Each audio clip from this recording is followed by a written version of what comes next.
آج ہم بات کریں گے اللہ تبارک و تعالیٰ کے اسماء الحسنہ میں سے 30ویں نمبر پر 30th، اور یہ ہے العدل۔ العدل، عین دال اور لام، العدل اس کا معنی سراپا عدل و انصاف۔ سراپا عدل و انصاف جو ذات اس کو عدل کہتے ہیں۔ ایک تو عادل، عدل کرنے والا، العدل کے اندر اس سے بھی زیادہ عدل ہوتا ہے کہ یہ سراپا عدل ہے یہ شخص، تو اللہ کی ذات سراپا عدل و انصاف ہے، اس لیے ان کا نام العدل بھی ہے۔ اور یہ نام قرآن کریم میں 22 ٹائم آیا، 22 مرتبہ قرآن کریم میں مختلف جگہ پر آیا ہے۔ بہت اہمیت ہے، اہمیت ہے اس کی۔ اور اس کی عدد جو 104 ہیں، 104 104 اس کی عدد ہیں، اور مفرد عدد اس کا 5 ہے۔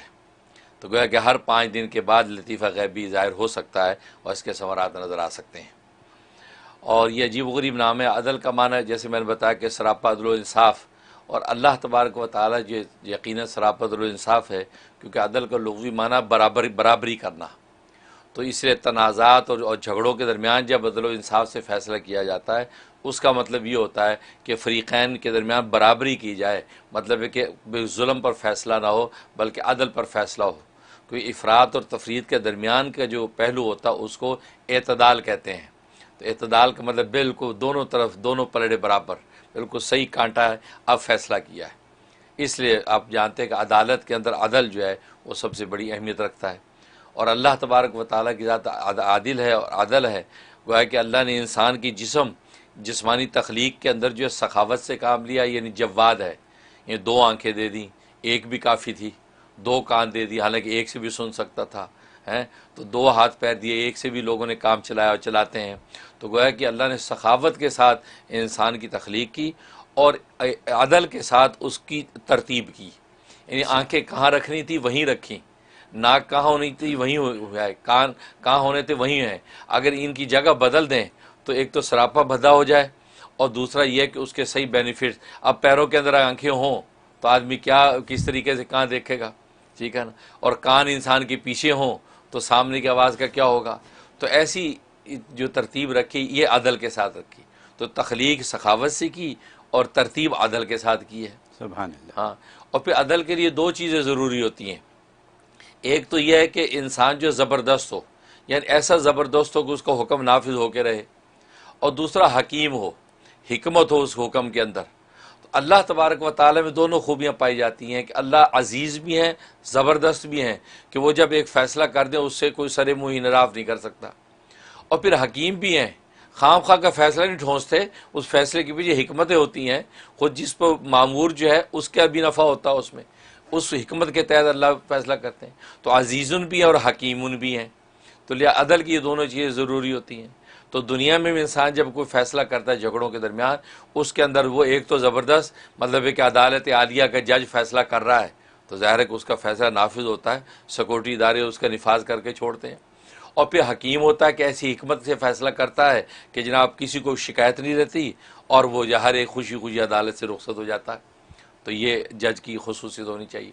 تو عدل کے لیے یہ چیز ضروری ہے، اور عدل جو ہے انسان کا خود اپنی ذات کے درمیان بھی عدل ہوتا ہے، کہ انسان کے نفس کے اندر عدل کرے، کہ نفس کے جو تقاضے ان کو بھی عدل کے ساتھ پورا کرے۔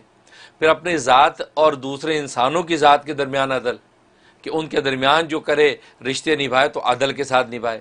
پھر اپنی ذات اور اللہ کی ذات کے درمیان جو ہے وہ عدل ہونا چاہیے، کہ اللہ کے احکام کس طریقے سے پورے کرنے ہیں۔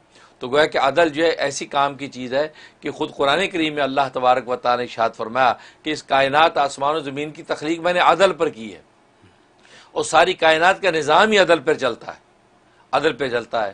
تو گویا کہ حضرت آدم علیہ السلام کی تخلیق جو ہے اس کی بنیاد اصل میں عدل ہے، کہ اللہ چونکہ عادل ہے، حاکم عادل ہے، وہ چاہتے ہیں میرا نائب جو ہے وہ بھی عادل حاکم ہو کر دنیا کے اندر نظام چلائے، اور جب تک عدل دنیا کے اندر رہے گا تو اللہ اس کائنات کو چلاتے رہیں گے۔ جس دن عدل ختم ہوا اور یہ دنیا سراپا ظلم ہو گئی، اللہ یہ کائنات کو برباد کر دیں گے، قیامت برپا کر دیں گے۔ تو اس کائنات کو بھی قائم رکھنے کے لیے عدل اتنا ضروری ہے، تبھی اللہ تبارک و تعالیٰ دنیا کے ملک خطوں کے اندر بادشاہ قائم کر دیتے ہیں، حکمران بناتے ہیں۔ مقصد یہ کہ ایک آدمی جو ہے وہ عدل کے ساتھ اس عدالت کے نظام کو چلے تاکہ دنیا آباد ہو، برباد نہ ہو۔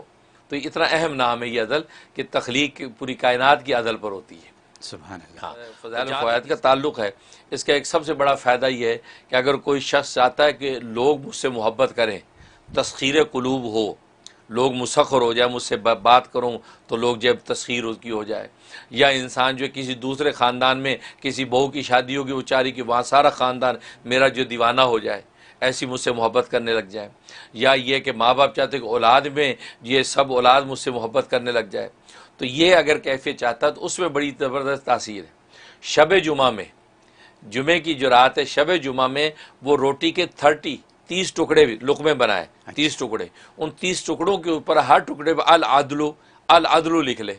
اچھا. ہاں کالی مارکر سے لکھ لے العدل، 30 ٹکڑوں پہ لکھ کے اب وہ 30 ٹکڑے جو ہے کھائے صرف شب جمعہ میں. اچھا. زبردست تاثیر ہے کہ جو اس کو دیکھے گا فریفتہ ہوگا، محبت کرنے لگے گا. سبحان اللہ. ایسی تاثیر. واہ واہ. خاص طور پہ لڑکیاں جو شادی کا معاملہ ہے، لڑکیوں کو لوگ دیکھتے رشتے نہیں ہوتے، وہ شب جمعہ میں عمل شروع کر دیں، انشاءاللہ آپ دیکھیں گے ان کو دیکھتے ہی رشتے والے دیوانے ہو جائیں گے کہ رشتہ قبول کر لیں گے. ایسے حالات، یہ اس میں زبردست تاثیر. اور دوسری کے اندر تاثیر ہے کہ